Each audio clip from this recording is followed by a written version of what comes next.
Olá, boa noite a todas e todas presentes na Semana Universitária UNB, 100 anos de Paulo Freire. Eu sou Carla, doutoranda e mestre em Comunicação e Cultura Contemporâneas pela Universidade Federal da Bahia, graduada em Relações Públicas pela Universidade de Salvador e Serviço Social pela UFBA também. Integro o Instituto Nacional de Ciência e Tecnologia em Democracia Digital, INCPDD, e faço parte do Compass, que logo mais falarei sobre o grupo.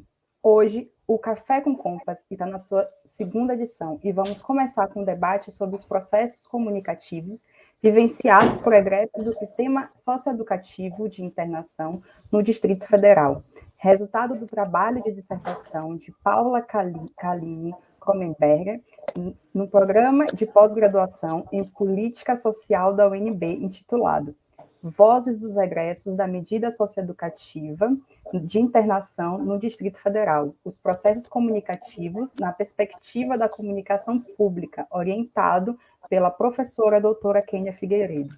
O Café com Compass é uma atividade do Grupo de Estudos, Pesquisa e Extensão sobre Comunicação Pública, Assistência Social e Serviço Social, liderado pela professora Kênia Figueiredo. Criado em 2016, o grupo tem esse objetivo de refletir sobre essas áreas de intervenção e conhecimento, buscando suas transversalidades e conexões.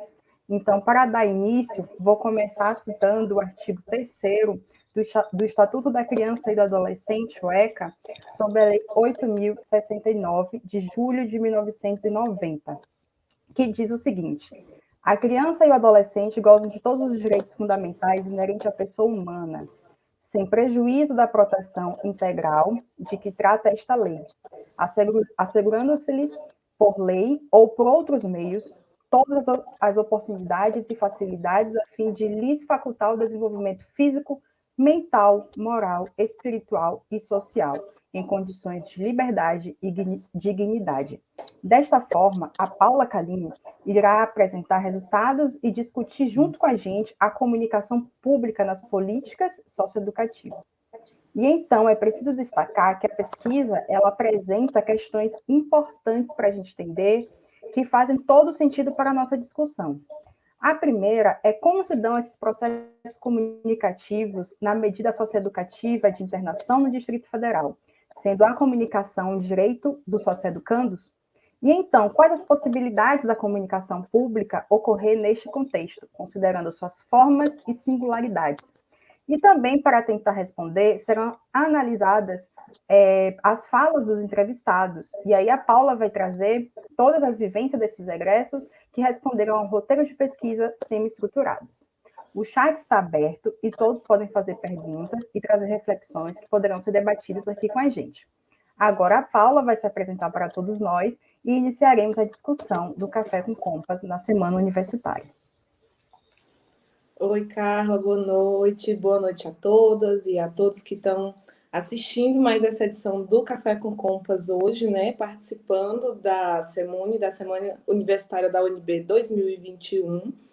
E eu sou a Paula Kronenberger, eu sou servidora, né, da Secretaria de Justiça do Distrito Federal e faço parte, inclusive, desse grupo de servidores públicos que hoje estão na carreira socioeducativa do Distrito Federal, que é também o espaço da minha pesquisa de mestrado.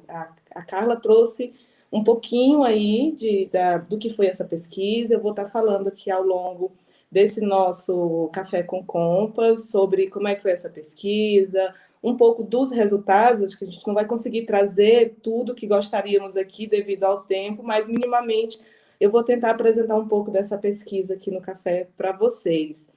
E fazendo parte, né, desse espaço, enquanto espaço de trabalho, eu trouxe também para o mestrado em Política Social pela UNB essa proposta de pesquisa que resultou na dissertação de mestrado que eu apresentei recentemente, tem poucos meses, e sou integrante também do COMPAS, né, esse grupo de pesquisa em comunicação pública, que traz aí uma série de estudos sobre essas conexões e essas transversalidades, como a Carla colocou aqui, sobre a utilização da comunicação pública em diversos espaços.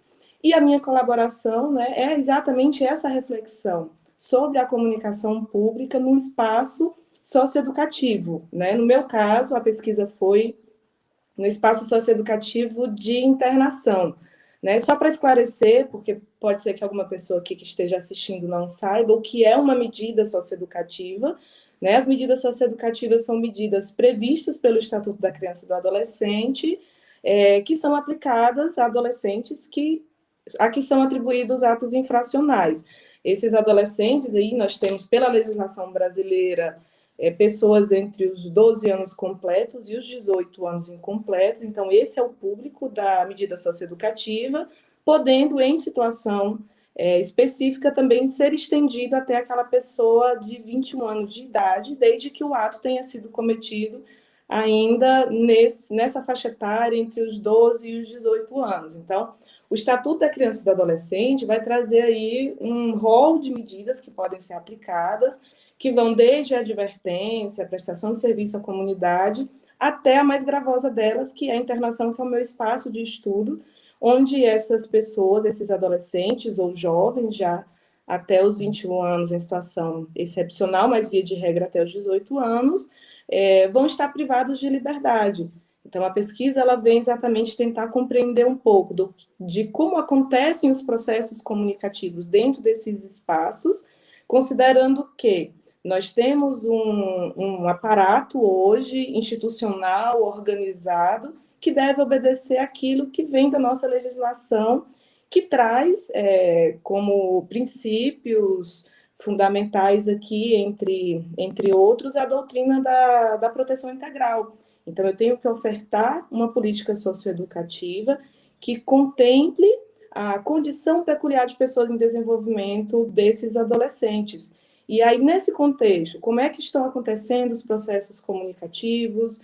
Esses processos comunicativos, olhando como referencial a comunicação pública, que é essa comunicação formal, no nosso caso, trazida pelo Estado enquanto executor dessa política, que deve observar, dentro dos processos comunicativos, alguns elementos, né, como o caráter dialógico necessário a esse fazer comunicativo, que deve observar a comunicação horizontal, que deve observar como é que eu devo conduzir essa comunicação para que, dos dois lados desse processo comunicativo, eu tenha uma relação aqui, um processo comunicativo que traga minimamente a construção de um espaço onde eu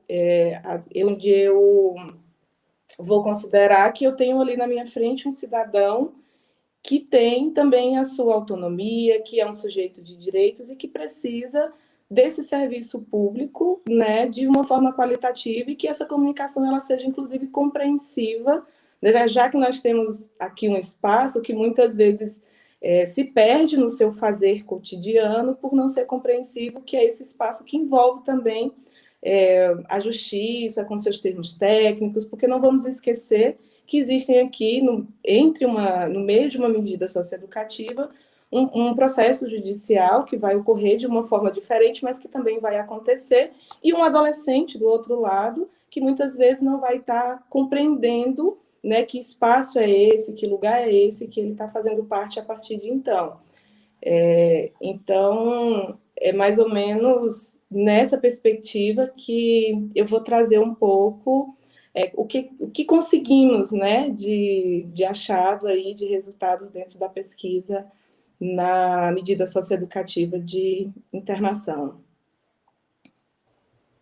Então, para começar o nosso importante debate, eu trago uma fala da própria Paula na sua dissertação que diz o seguinte: no Brasil, longa foi a trajetória para que a infância e a adolescência fossem reconhecidas como sujeitos de direitos.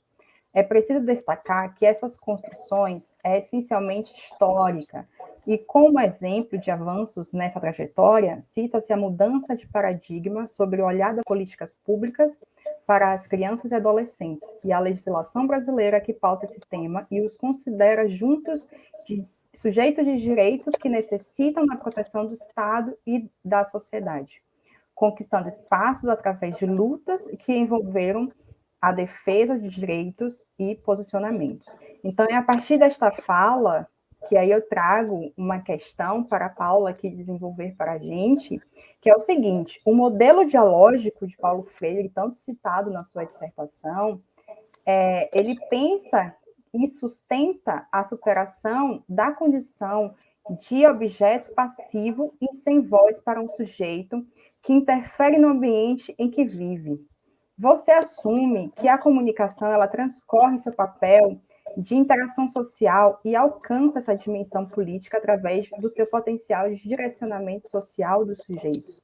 Então, conta um pouquinho para a gente como esses processos comunicativos e como a comunicação pode, de fato, ser um instrumento transformador e educativo no contexto socioeducativo.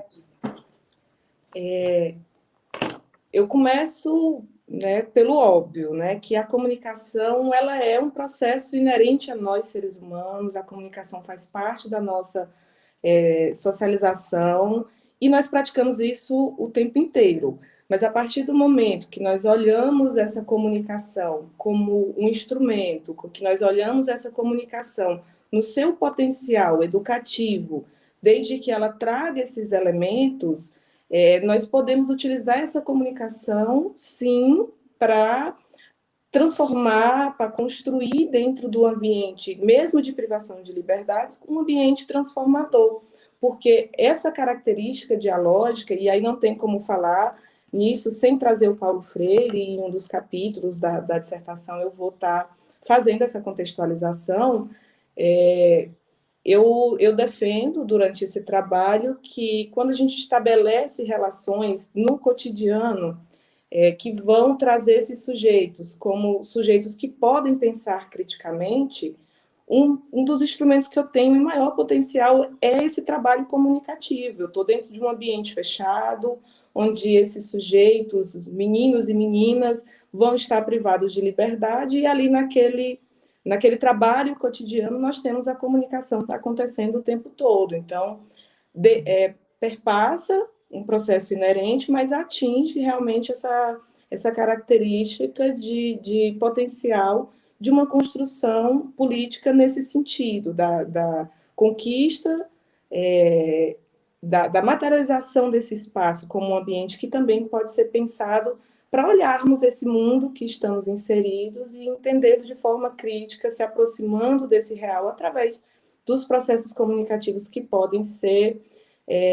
estabelecidos. Então, que comunicação eu tenho dentro do sistema socioeducativo hoje? Que contexto eu tenho hoje? Eu tenho uma política pública que hoje está inserida dentro de um contexto neoliberal. E esse contexto neoliberal traz uma série de implicações, inclusive para as políticas públicas, traz uma série de implicações para a questão social. Olha, usando os termos técnicos do serviço social aqui, não sei se todo mundo é da área, né? Nós acabamos naturalizando um pouco essas expressões, mas que são esses desdobramentos, né, decorrentes dessas relações, e que nós temos ali enquanto uma demanda de trabalho para estar fazendo esse trabalho socioeducativo, esse trabalho que vem da educação, mas que também tem, pela legislação, esse papel de preparar, de contribuir, né, para que esses jovens saiam dessas medidas e tenham uma vida pós-medida inserida dentro de outras políticas públicas, inseridas em contextos onde ele vai poder exercer sua autonomia e principalmente de uma forma crítica, de uma forma reflexiva, que a comunicação, principalmente a comunicação pública, por seu caráter dialógico, vai ter um papel fundamental, porque traz para esse fazer cotidiano todo esse potencial que a comunicação pública pode estar oferecendo aí para a gente no dia a dia de trabalho.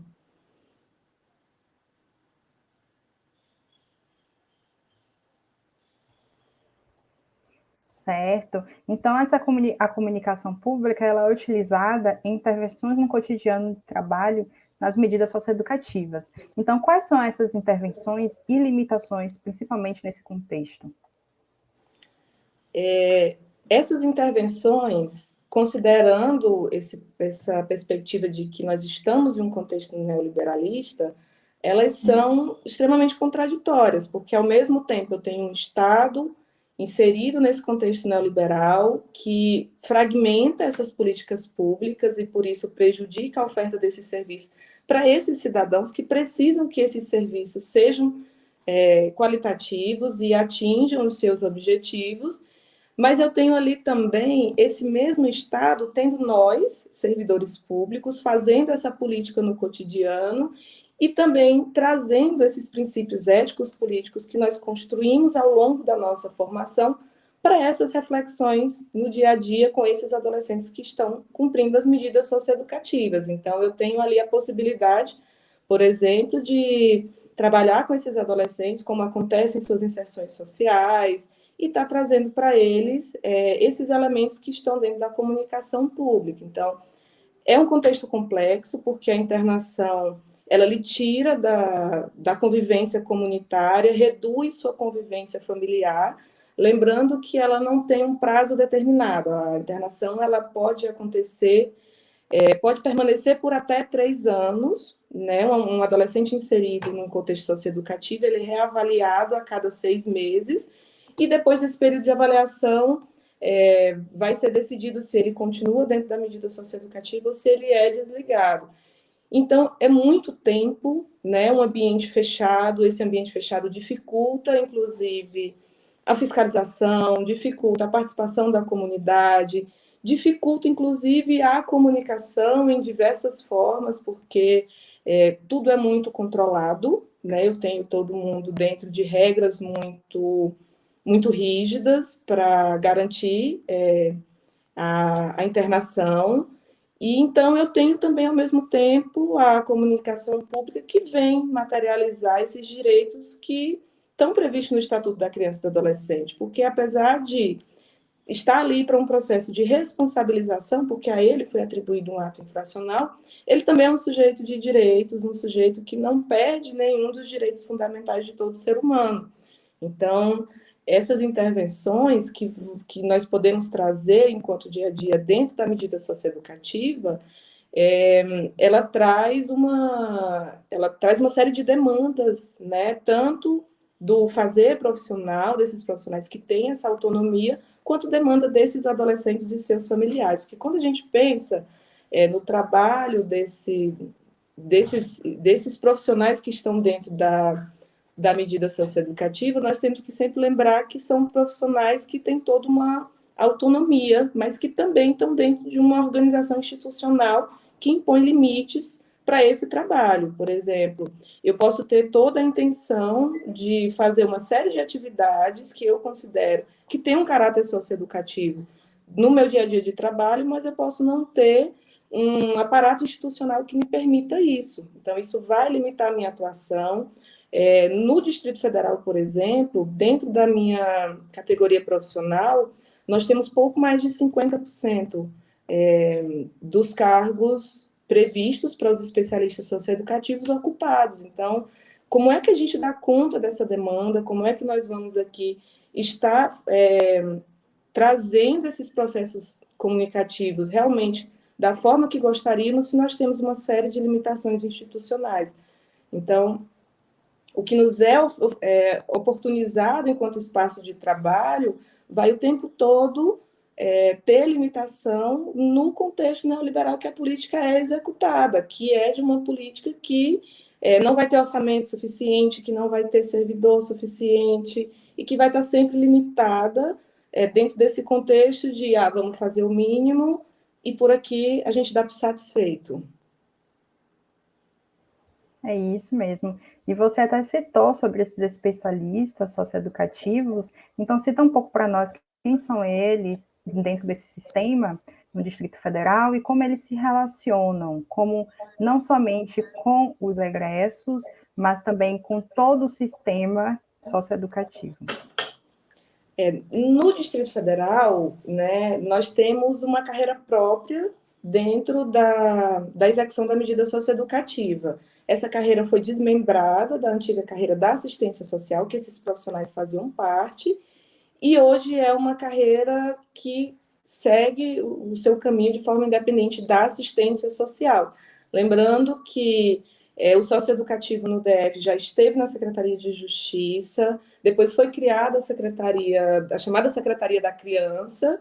Essa secretaria foi novamente extinta, voltou a execução da política socioeducativa para então, Secretaria de Justiça hoje do Distrito Federal, que é onde ela está inserida.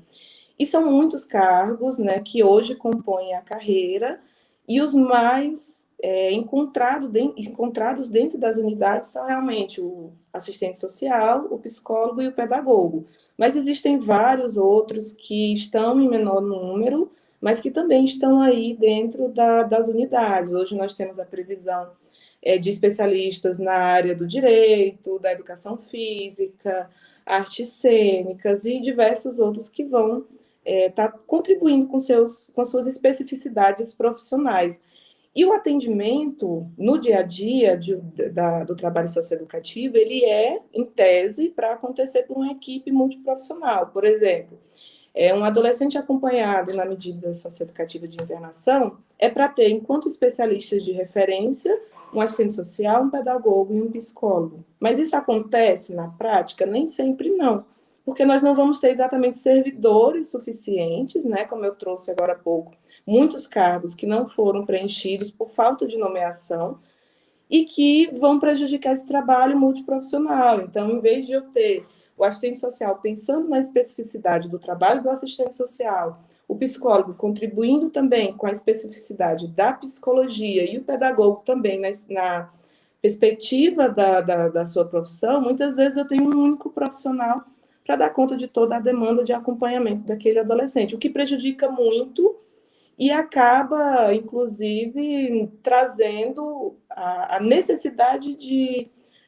assumir demandas do cotidiano que não são propriamente da profissão de quem está inserido ali no cargo público. Inclusive, foi publicada uma pesquisa pelo GDF recentemente que traz um pouco sobre essas percepções de quem está dentro desses cargos sobre esse dia a dia. E uma das coisas mais respondidas por esses profissionais é que eles estão no cotidiano fazendo muitas coisas que não são suas atribuições profissionais. Isso é preocupante, né? Porque como é que nós temos a capacidade de desenvolver aqui o nosso trabalho de uma forma mais qualificada se nós precisamos estar abrangendo outras demandas que eram para ser executadas por outras categorias profissionais. Então, assistentes sociais, psicólogos e pedagogos estão em praticamente todas as unidades, era para trabalhar numa única equipe, mas às vezes acabam se dividindo. E quando a gente pensa nos especialistas, o que vem assim no dia a dia é que nós somos produtores de relatório para o sistema judiciário. Então, pensou em especialista, pensou relatório.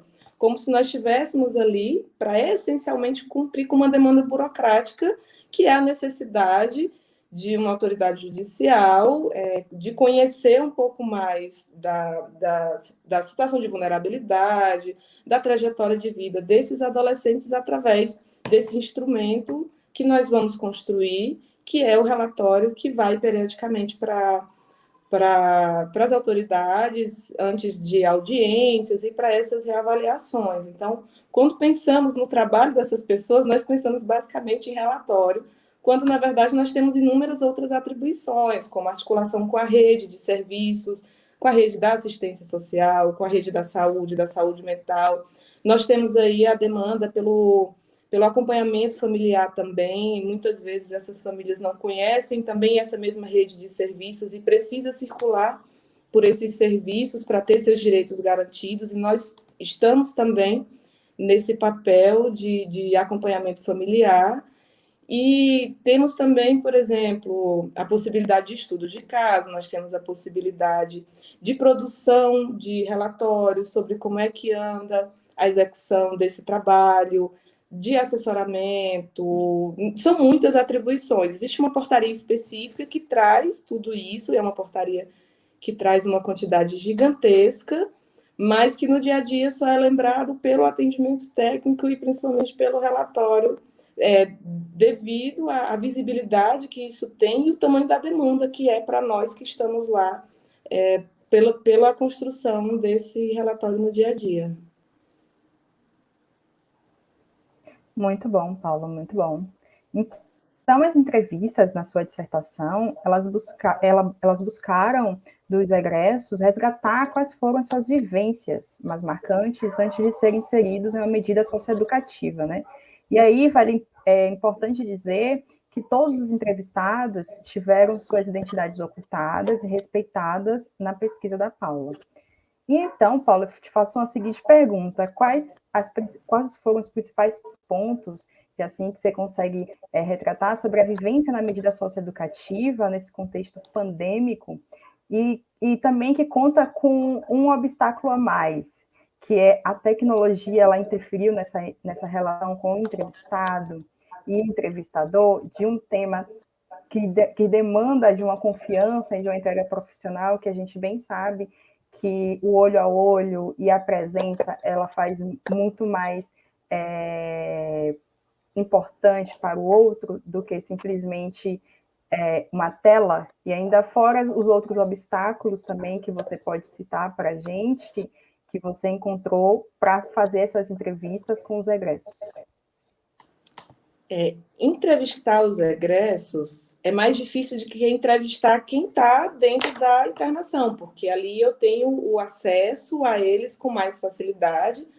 Lógico que após uma autorização formal em que é preciso solicitar que essa pesquisa seja realizada, mas a pandemia ela veio realmente para mudar, inclusive, a metodologia do trabalho, porque nós estamos vivendo um momento que necessita que nós tenhamos essa preocupação, sim, com a proteção de quem está pesquisando, com a proteção de quem vai fazer parte da pesquisa, porque como é que nós vamos garantir aqui as medidas de distanciamento, como é que nós vamos garantir um local seguro, adequado para uma entrevista, sem estar expondo a nenhum tipo de risco, como nós temos recebido aí orientação dos órgãos oficiais para estar tomando esses devidos cuidados. Então, a tecnologia ela foi fundamental, porque, a princípio, quando se pensou na metodologia de trabalho, através da entrevista semi-estruturada, que permitiu um ponto de partida, mas que também permitiu essa flexibilidade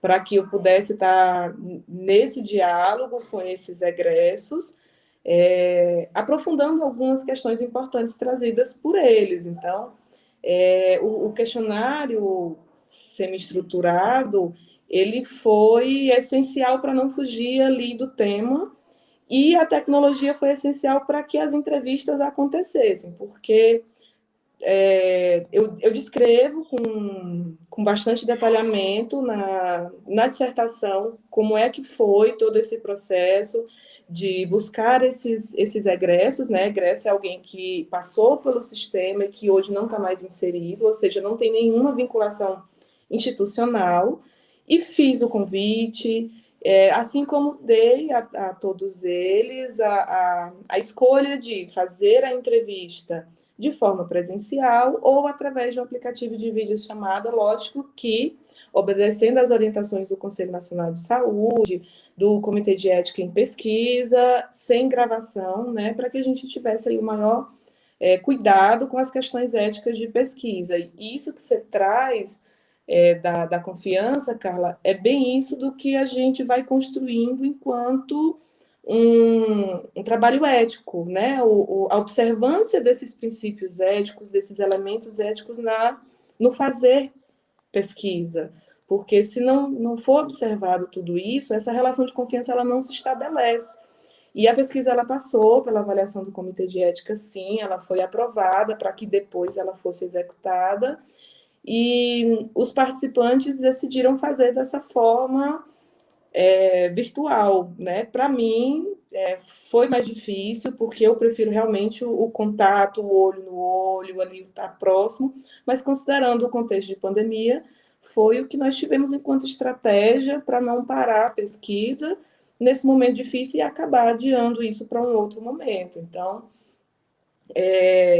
essas vivências desses adolescentes, mesmo no ambiente virtual, o que foi apresentado depois, de tudo organizado, de tudo escrito, né? E ao passar o texto todo, as entrevistas tiveram em média 7 páginas cada um, então foram muitas vivências relatadas ali, que foram desde o momento da apreensão, como é que foi esse contato com a polícia nesse primeiro momento, como é que foi a chegada numa unidade de internação, como é que se estabeleceram os processos comunicativos lá dentro, como é que se deu a dinâmica do acesso à informação, né?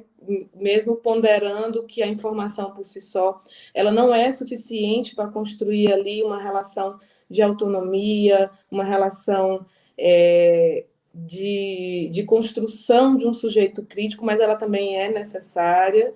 E o que eles têm enquanto percepção de socioeducação desses espaços. Então, foram muitos tópicos abordados com ele. Quem quiser conhecer todos vai ter que ler a dissertação, que está lá disponível no repositório institucional da UNB, gente. É só buscar lá Vozes dos Egressos, você colocar isso, Vozes dos Egressos, repositório UNB já vai estar disponível. Então, não tem dificuldade.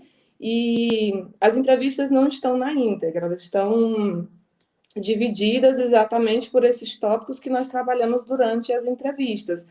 Mas quando eu tentava trazer essas vivências, quando eu tentava trazer esses processos comunicativos, Carla, o que eu tinha de resposta, mesmo quando a pergunta não era diretamente sobre isso, era a vivência de muitos momentos em que o que predominava eram situações de violência. A violência, e ela pode acontecer não apenas de forma física, mas também a violência verbal e sobre diversas outras formas dentro desses espaços, né? E considerando que tudo comunica, a estrutura física daquele espaço comunica, os adolescentes, na época da internação e hoje jovens, vão todos trazer que a sensação, ao chegar nessa unidade pela primeira vez, era de que se sentia um ser perigoso, que se sentia um ser inferior, exatamente pelo que aquela estrutura física já comunicava por si só.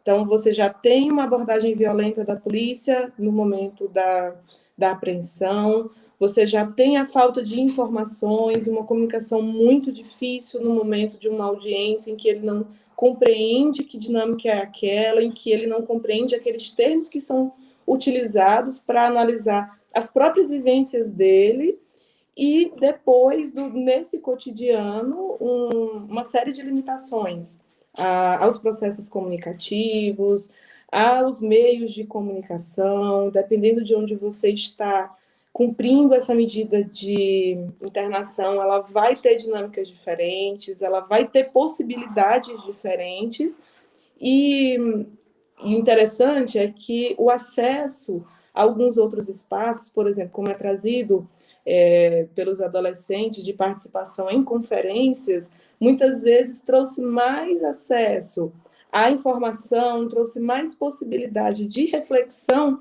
do que o ambiente interno da medida socioeducativa de internação em si. Então, foi preciso até sair um pouco desse espaço para compreender até que espaço é aquele, para compreender o que as pessoas estão executando enquanto política pública dentro daqueles espaços. Mas a violência, ela sempre retoma, a violência, inclusive, para acessar um espaço como esse, como um dos relatos trazidos, em que, para participar de uma conferência, não foi permitido ao adolescente retirar as algemas. Então, foi preciso criar toda uma confusão, acionar uma autoridade judiciária de, poxa, eu estou aqui de uma forma tranquila para participar desse espaço, eu vou ter que ficar aqui diante de todo mundo algemado, então me leva de volta para a internação. Então, o que eu comunico com todas essas práticas? O como é que eu trato esse sujeito, né? É como o ser perigoso ou é como um socioeducando? A socioeducação, ela vem antes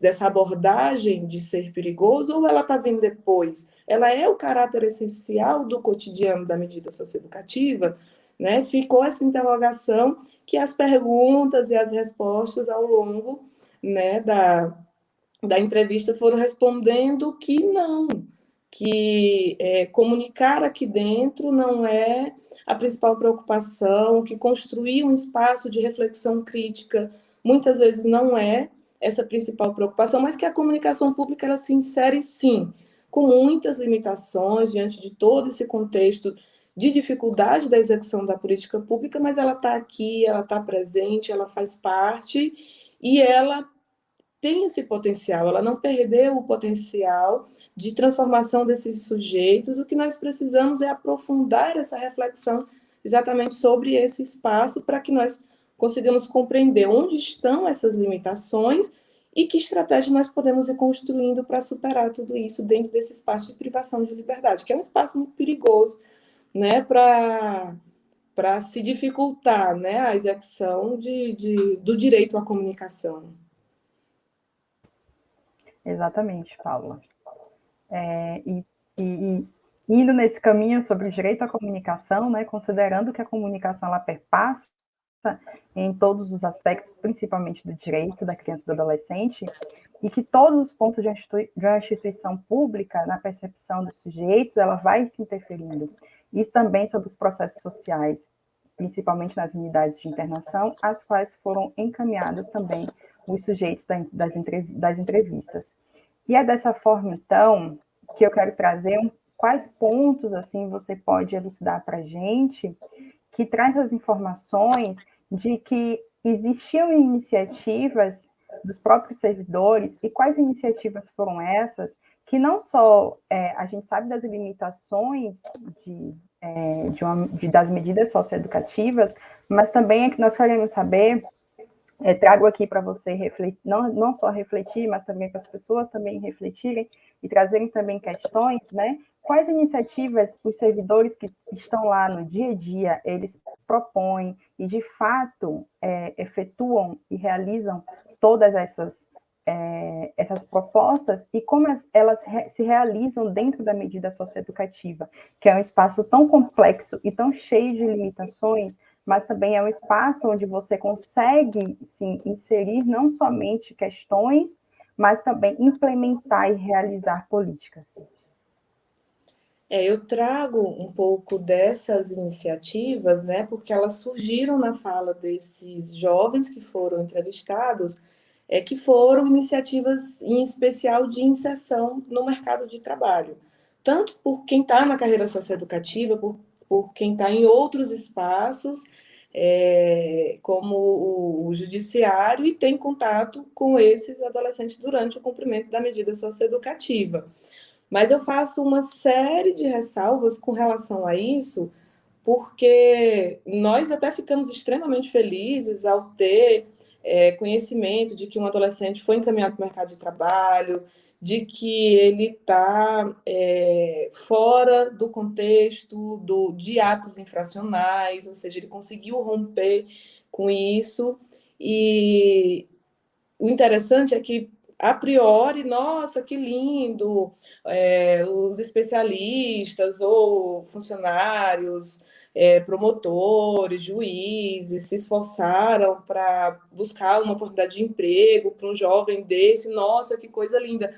Mas vamos olhar isso com mais calma, porque isso significa a incapacidade da política pública de fazer isso, porque esse papel ele não é um papel pessoal, ele não é um papel individual. E se ele chega a um jovem, a um adolescente ou a uma adolescente, é porque a política pública falhou enquanto proteção social e nós precisamos entrar nas relações pessoais. Né? Nem todo mundo que está trabalhando dentro das medidas socioeducativas tem essa visão conservadora e traz esse discurso midiático tão reproduzido desse adolescente enquanto um sujeito perigoso que merece estar trancado.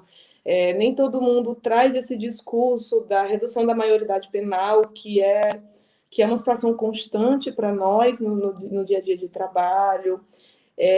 Mas nós temos aqui uma necessidade que não vai chegar a todos esses meninos e essas meninas que estão saindo das medidas. Então, ao tempo que nós conseguimos a inserção de 1, 2, 3 no mercado de trabalho, nós temos um universo de adolescentes que vão sair sem nenhum tipo de acompanhamento ou com um acompanhamento muito fragilizado, que até existem algumas iniciativas, existem parcerias para esses jovens egressos que vão ser desligados da internação, mas ser desligado da internação é um grande desafio.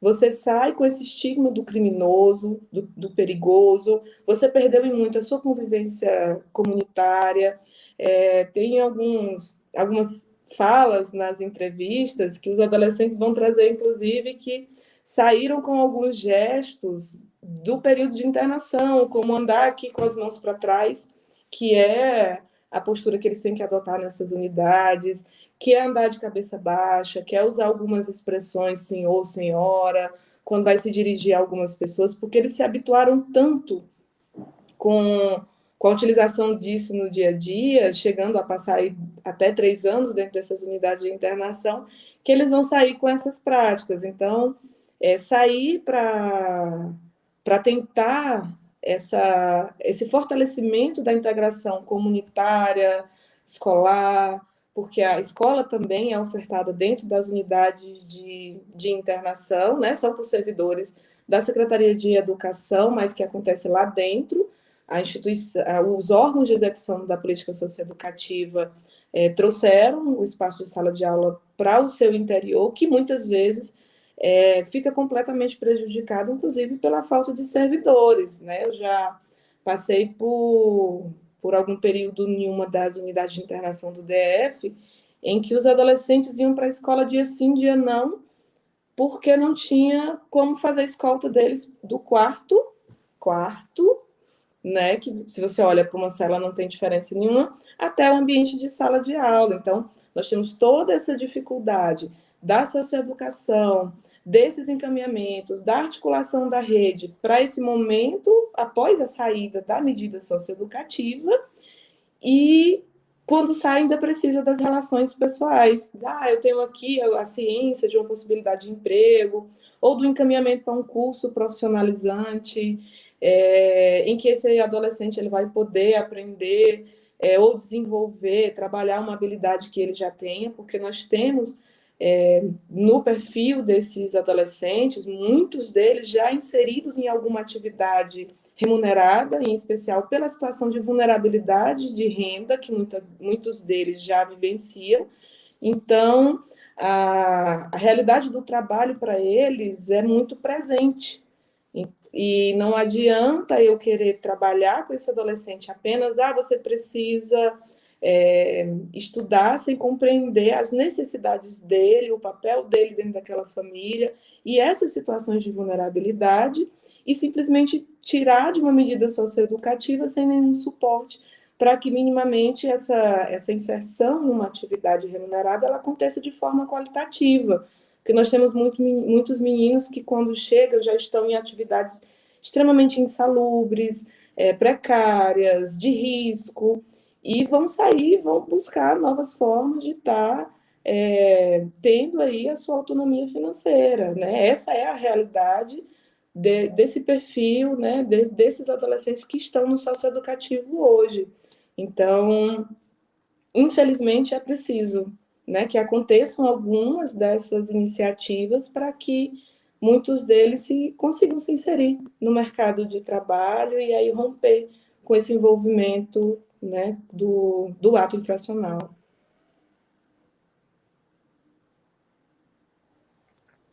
Ótimo, Paula.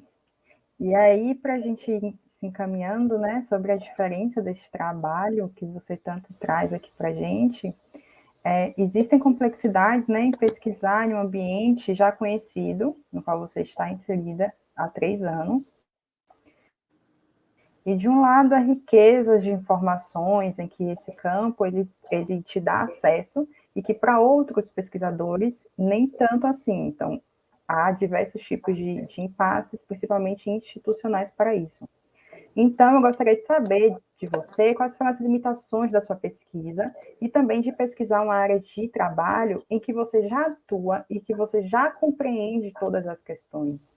E aí, esse que está o problema de você trazer uma pesquisa, não somente para a sua dissertação, mas você lançar para a ciência algo que você já está vivenciando. Então, conta um pouquinho para a gente como foi essa sua experiência, suas limitações, e a parte que você mais se sentiu à vontade, que você gostou muito de trazer algum tipo de resultado realizador, não somente como uma profissional, mas também como uma pesquisadora da área.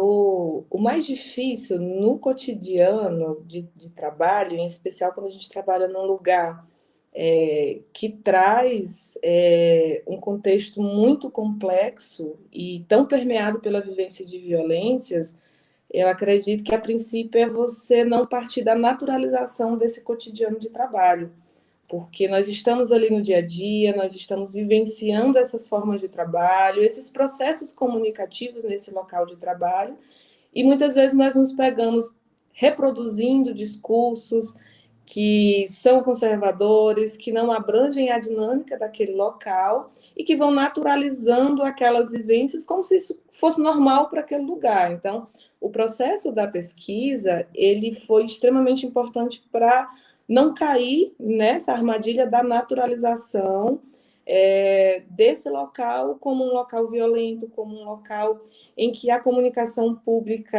ela pode ter limitações, porque, na verdade, a dinâmica a ser estabelecida ela deverá ser outra, e estar ali dentro, estar presente nas medidas socioeducativas, ela nos dá, no dia a dia, uma realidade que ela levanta uma série de questões que elas vão servir como ponto de partida, né, como questões de partida, usando aqui um termo mais acadêmico, para futuros objetos de pesquisa, porque esse cotidiano vai nos trazer uma série de observações, de vivências que trazem questionamentos. Então, quando você sai desse processo de naturalização e tenta se aproximar dessa realidade e tentar conhecer que dinâmicas envolvem essa realidade da medida socioeducativa, então uma série de objetos de pesquisas podem surgir aí. No meu caso, enquanto pesquisa, eu escolhi essa conexão, né,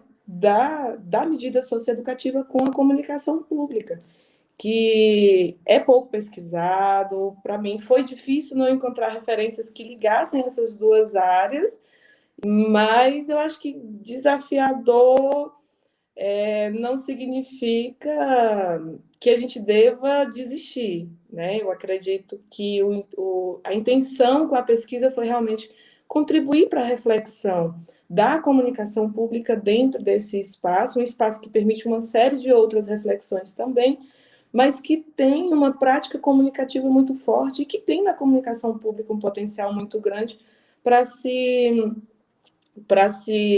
utilizar esse potencial da comunicação pública enquanto um processo formal de comunicação horizontal, dialógico, pensado no cidadão, pensado nas necessidades de quem financia a política pública, de quem está do outro lado dessa comunicação, e como é que a gente está fazendo isso no nosso cotidiano, né? Porque as falas dos adolescentes são de muitas vivências de violência. Então, eu posso dizer que nós estamos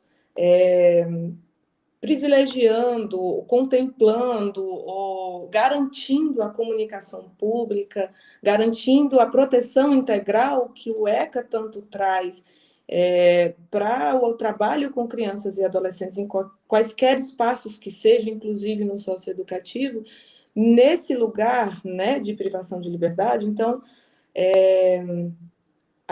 o desafio teórico e prático da comunicação pública é o desafio de trazer a comunicação para a construção política desses sujeitos. E é possível, sim, né? Tanto é que nós trazemos, e eu trago o nós pela forma com que eu defendo que é a pesquisa. Eu tenho do lado uma docente, do outro lado uma discente enquanto orientadora, e nós vamos construindo juntos, e a pesquisa ela é uma construção conjunta, tanto de quem orienta, como quem é orientando, quanto de todo mundo que colaborou com esse tema de pesquisa antes de nós começarmos isso aqui.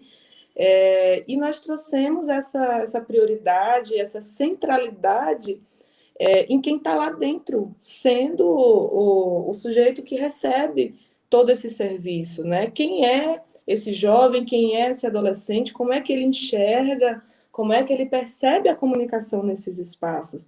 Porque uma coisa é você colocar só o ponto de vista em quem está ali a serviço do Estado oferecendo a política pública, outra coisa é você virar aqui para o outro lado dessa relação e colocar esses socioeducandos, né, para ter voz diante das vivências deles, porque a vivência deles é que nos traz essa possibilidade de tentar compreender um pouco mais esses espaços, porque eles que estão recebendo todo aquele serviço de nós, especialistas, agentes socioeducativos, técnicos socioeducativos, gestores dessa área dentro da política socioeducativa no Distrito Federal, que tem toda uma hierarquia estrutural e que chega até esses adolescentes de alguma forma. Então, para ele, né, existe acesso à informação, ele considera que sim, ele considera que essa informação ela é suficiente para que ele compreenda esse processo socioeducativo que ele está fazendo parte.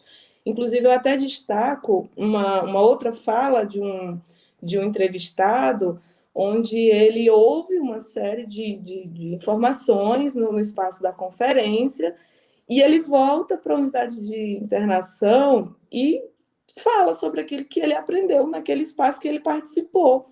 E o que ele escuta de quem estava próximo a ele é que, você está sabendo demais. O que você quer reproduzindo essas informações aqui dentro? Sendo que eram informações sobre a socioeducação, sobre os direitos de crianças e adolescentes. Então, como é que a gente pega essa informação e trabalha ela no dia a dia para que ele compreenda não apenas os deveres dele, dentro de uma unidade de internação, que existem também, nós temos que ponderar isso, mas nessa balança entre direitos e deveres de todo mundo que está fazendo parte desse espaço. Muito bem. E falando do espaço, gostaria de saber sobre o espaço físico dentro das unidades, se elas interferem diretamente na comunicação. E aí você traz um pouquinho sobre essa vivência, principalmente nessa tentativa de buscar e de compreender a comunicação pública dentro do espaço e da medida socioeducativa para a gente no Distrito Federal.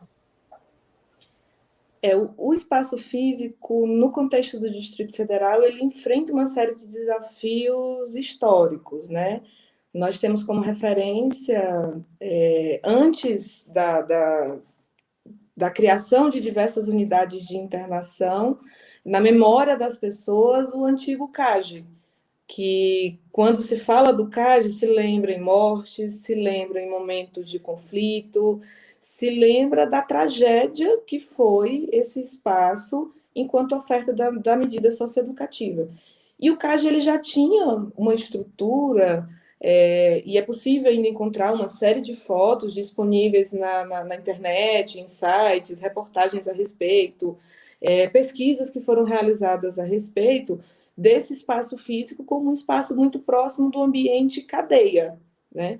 Hoje, por exemplo, nós temos a internação provisória no Distrito Federal acontecendo dentro de um prédio cedido da Secretaria de Segurança Pública para a Secretaria de Justiça, em que é um espaço do Complexo da Papuda. Então, esse espaço físico, ele não foi pensado de forma alguma para as necessidades de adolescentes que precisam de um serviço de socioeducação. Então, implica em toda a dinâmica, né? Implica na organização dos espaços ali dentro, implica na disponibilidade, por exemplo, de salas de aula para o dia a dia da execução dessa medida e para o que é obrigatório dentro dessa medida, implica no acesso aos adolescentes. Lógico que nós temos unidades bem recentes e já com uma outra estrutura, né? Nós temos, por exemplo, a unidade de internação de Braslândia, que foi inaugurada tem bem pouco tempo, acho que não tem um ano, se eu não estou enganada, e que já vem atendendo a requisitos técnicos trazidos pelo SINASE, né? Pelo Sistema Nacional de Atendimento Socioeducativo, que vai trazer as diretrizes gerais, e os padrões mínimos que devam existir.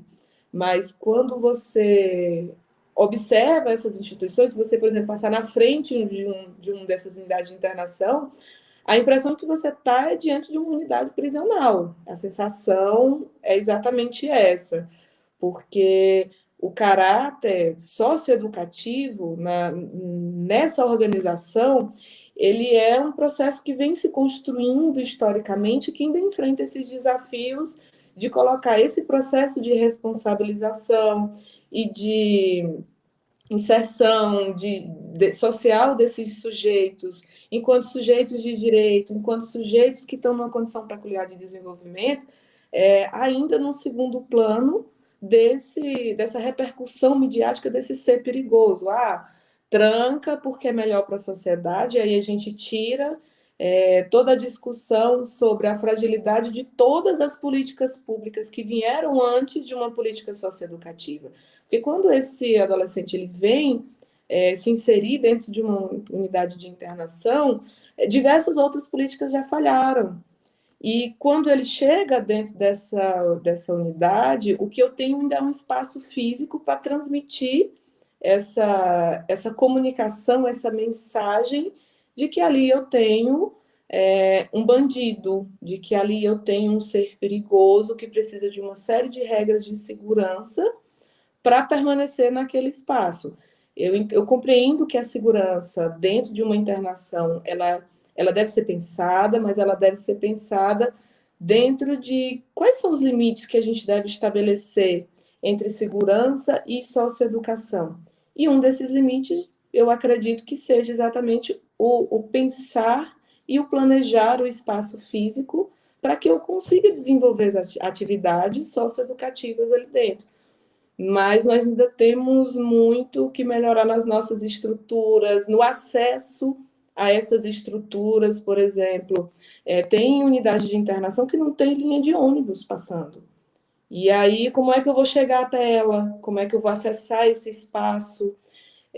Por exemplo, eu citaria a dinâmica, mais ou menos, de visita dos familiares na unidade de internação provisória, na unidade de internação estrita de São Sebastião, em que, no geral, quem não tem um veículo próprio precisa ir até o terminal rodoviário, lá no final da cidade satélite de São Sebastião, pegar um mototáxi pagando cerca de R$ 50 para vir até a unidade de internação, fazer parte de uma visita, né, conseguir visitar um adolescente que é seu filho, que é alguém que está sob sua responsabilidade ou que é seu familiar, e depois retornar, né, de mototáxi para esse terminal final lá, para poder chegar até a rodoviária do plano piloto e da rodoviária do plano piloto se deslocar para casa. Então, tanto o espaço quanto o acesso a esses espaços é um desafio, principalmente para quem tem mais dificuldades, como, por exemplo, não ter um transporte próprio para acessar esse espaço. Certinho, Paula. Então, temos uma pergunta do chat, que está aberto e todos podem fazer perguntas, certo? O Lucas de Lima perguntou: a participação desses adolescentes na construção dos processos comunicativos, ela é garantida? E qual é a importância de garantir essa participação? A participação dos adolescentes nos processos comunicativos, ela é garantida, sim. É como eu trouxe lá no começo, que existe uma série de limitações para que esses processos comunicativos consigam contemplar esses elementos da comunicação pública, ou seja, que eles sejam um processo comunicativo horizontal, né? Até onde esse processo comunicativo ele vem colocando as partes que fazem parte desse processo no mesmo patamar de construção de conhecimento, né? Eu estou aprendendo com um adolescente, o adolescente está aprendendo comigo, que estou ali fazendo parte desse processo comunicativo. Mas ele faz em diversos momentos, por exemplo, dentro da internação, com os adolescentes é construído o que nós chamamos de PIA, né? Que é um planejamento individual que vai trazer uma série de metas para esse adolescente dentro da medida socioeducativa de internação. E nós construímos esse instrumento junto com o adolescente, observando que metas nós podemos estabelecer nesse período de internação e já trazendo para os relatórios o alcance dessas metas ou as dificuldades para alcançar essas metas nesse cotidiano. E essas dificuldades elas podem vir tanto do adolescente quanto da instituição, e isso é realmente um ponto muito polêmico, porque trabalhar metas maiores dentro desses espaços muitas vezes não é possível. E garantir essa participação é exatamente você garantir o espaço onde eu tenho ali um cidadão, onde eu tenho alguém para quem aquela política pública foi pensada. Porque se eu chego e imponho, né, e eu trago essa imposição de um unilateral, como é que eu estou construindo uma relação autônoma com esse sujeito, com esse adolescente? Como é que eu estou construindo uma prática educativa e socioeducativa dentro desse ambiente de trabalho? Então, é sempre voltar para esse ponto de partida. Para quem essa política é pensada? Para o adolescente. Então, como é que eu vou pensar esse cotidiano de trabalho? Através de processos comunicativos, dialógicos, horizontais, e que compreendam toda essa dinâmica de vida que vem diante de uma internação. Né? Porque o adolescente ele nem começa dentro daquela instituição, ele tem toda uma trajetória de vida que precisa ser considerada, e ele tem toda uma trajetória saindo dali que também precisa ser pensada durante o cumprimento da medida socioeducativa. Acho que eu consegui responder. Se não conseguir, perguntem de novo, gente. Me peçam para reforçar. Não, consegui sim, mas quem quiser também saber mais, é só falar aqui nos comentários que estamos à disposição. E aí, a nossa outra pergunta veio da Yara. Paula, a seu ver, como os princípios da comunicação pública podem se consolidar como um direito nas políticas sociais? O que é preciso fazer? Eu acredito que quando nós falamos em consolidar, eu acredito que primeiro nós temos que compreender como é que são ofertadas as políticas sociais hoje, que contexto essas políticas estão sendo ofertadas, que como eu trouxe, desse contexto neoliberal, desse contexto conservador, desse apelo midiático, que vem trazendo uma série de implicações para que a política pública, para que a política social, ela chegue até quem precisa dessa política. Então, a partir do momento que nós temos minimamente essa compreensão, e é uma compreensão complexa de uma superestrutura que nós, com certeza, não damos conta da dinâmica, mas que nós podemos nos aproximar dessa compreensão, nós conseguimos compreender que limites nós temos dentro desse contexto e o que nós podemos estar trazendo ali para fortalecer a política social. Porque num cenário de fragmentação, cada vez mais a comunicação pública ela se fragmenta junto, porque a comunicação pública aqui na política social é esse processo de relação com essas pessoas que fazem parte dessa política e que precisa ser constantemente refletido e precisa ser constantemente aprimorado para que a comunicação pública ela realmente aconteça e não se perca em outras formas de comunicação, como uma comunicação violenta, e a gente, com isso, melhore a oferta dessa política social. Então, partindo disso, de saber que dinâmicas fazem parte da oferta dessas políticas e o que nós podemos ter enquanto estratégias para superar essas dificuldades que essas políticas têm. Então, por exemplo, nós temos uma dificuldade de melhorar a nossa comunicação lá dentro, porque é muito dinâmico, é muito corrido por falta de servidores. Então, nós precisamos lutar para que tenham mais servidores naquele local e as mínimas condições de trabalho elas aconteçam para que o trabalho também seja qualitativo. E, consequentemente, a comunicação pública vem junto, porque ela vem junto com todo esse espaço de trabalho e com todo esse fazer profissional dentro da política pública, porque nós terminamos muitas vezes engolidos pela precariedade das condições de trabalho, pela precariedade da oferta da política social. No DF, por exemplo, nós temos uma política pública de assistência social que enfrenta uma série de dificuldades, porque a quantidade de servidores ela está muito longe de atender a necessidade dos CRAs, dos CREAs, do Centros Pop, de todas as instituições que fazem parte dessa rede. Então, eu consigo estabelecer nessas condições a comunicação pública vai se tornar mais difícil. Mas isso como um dos exemplos, né, dos desafios que nós temos dentro das políticas sociais, que se eu for elencar aqui, nós vamos ter umas 2 horas de live aqui para discutir essas dificuldades. 2 horas é tranquilo. Outra pergunta da nossa audiência, o Pedro, ele diz: tenho a impressão de que os servidores do socioeducativo ainda não entendem as atribuições de assistentes sociais.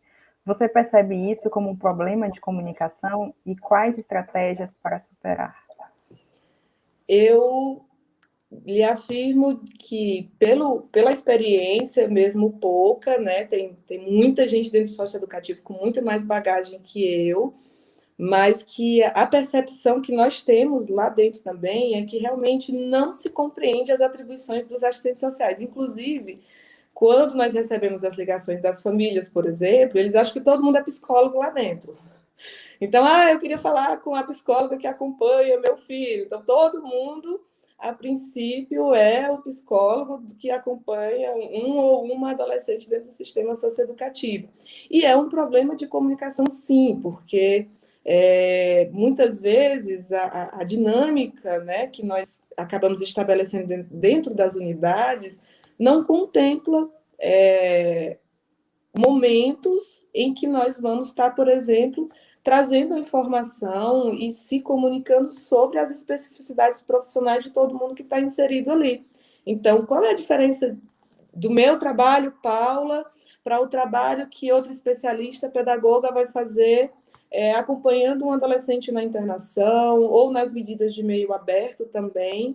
Esse problema não é só da internação, na semiliberdade, para que ele compreenda as minhas atribuições profissionais. E isso é muito pela falta da capacidade de montar equipes para poder trabalhar com adolescente. Então, eu tenho uma série de demandas e eu tenho um único especialista para dar conta daquilo tudo. Então, tanto faz, no final das contas, se eu sou assistente social, se eu sou psicólogo, se eu sou pedagogo, eu vou ter que dar conta daquela demanda. Então, por exemplo, você vê aí a dificuldade de quem vem da área da pedagogia, por exemplo, de compreender a rede de assistência social e fazer encaminhamentos para que uma família acesse direitos. É muito mais difícil do que nós, que já temos dificuldades sendo assistentes sociais, de quem vem de outros espaços que era para priorizar outras intervenções profissionais aqui no cotidiano.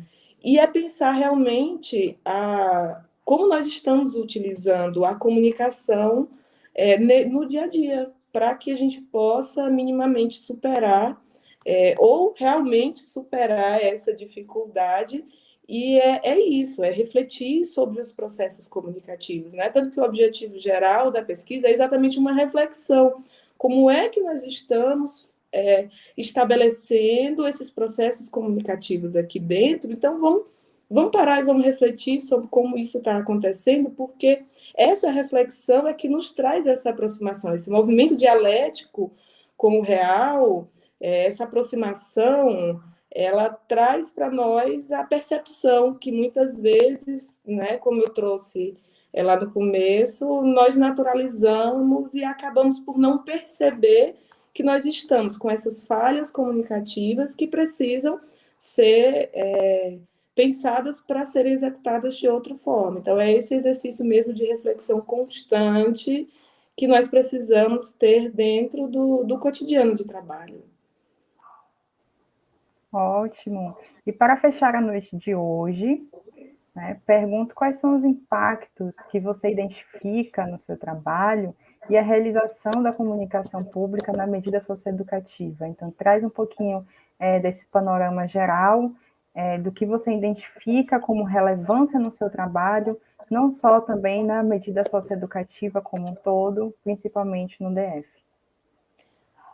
Eu penso que, sendo um espaço complexo, que tem uma trajetória de lutas para que nós consigamos superar o paradigma da situação irregulado, o antigo Código de Menores, para alcançar o paradigma da proteção integral do Estatuto da Criança e do Adolescente, todos os instrumentos, todas as estratégias, todas as reflexões que nós pudermos estar trazendo para esse interior, que possa contribuir para que esse espaço ele seja um espaço que realmente traga para dentro da sua execução a proteção integral, os direitos fundamentais, eles são extremamente importantes e eles devem ser incorporados a esse dia a dia de trabalho. E dentro dessas possibilidades, nós temos a comunicação pública, já que a comunicação, por exemplo, é um dos nossos principais instrumentos de trabalho dentro da medida socioeducativa de internação, que muitas vezes nós queríamos outras possibilidades de trabalho também e não temos, mas a capacidade, o potencial que a comunicação pública tem desse trabalho político, desse trabalho reflexivo, desse trabalho dialógico, de construir esses momentos em que eu posso estar trazendo para esses adolescentes e para essas adolescentes esses momentos de reflexão que iniciam ali dentro da medida socioeducativa, iniciam esse trabalho, mas que ele leva, enquanto aprendizado, para todos os outros espaços de sociabilidade que ele vai participar até depois da medida socioeducativa, esses instrumentos eles devem ser extremamente incorporados a esse cotidiano. E a comunicação pública, apesar de pouco discutida dentro do ambiente de privação de liberdade, se nós formos olhar a doutrina da proteção integral, ela tem tudo a ver, né, com essa sociedade democrática tão defendida pela comunicação pública e todos esses elementos que a comunicação pública traz. Então, nós não estamos discutindo e refletindo o suficiente, mas elas são indissociáveis, não dá para separar, o que eu espero é que realmente surjam outras pesquisas nesse sentido, outras contribuições, para que a gente venha somar todas essas reflexões e estar melhorando esse cotidiano que é tão marcado pela vivência de violência, porque onde há violência não há comunicação pública, onde há violência não há cidadania, onde há violência não há autonomia dos sujeitos e não há uma construção para uma transformação desses sujeitos. Então, se o nosso horizonte é chegar nesse patamar de uma transformação, nós precisamos sim da comunicação pública. Exatamente, Paula, exatamente. Então, gente, vai chegando ao final a segunda edição do Café com Compas na Semana Universitária da UNB. Acompanhe toda a programação, que está cheia e repleta de diversas temáticas relevantes para a sociedade brasileira e, óbvio, ressaltando universidade pública e gratuita de qualidade. Agradeço a Paula Calini, que trouxe pontos importantes para pensar as possibilidades da comunicação pública e de direito na medida socioeducativa no Distrito Federal. Obrigada à Semana por esse espaço e abraçar tanto o nosso Café com Compas e pelo espaço da partilha mesmo de um momento e de uma discussão tão rica aqui com vocês. E obrigados a todos e a todas presentes nessa transmissão. Uma boa noite a todos e todas.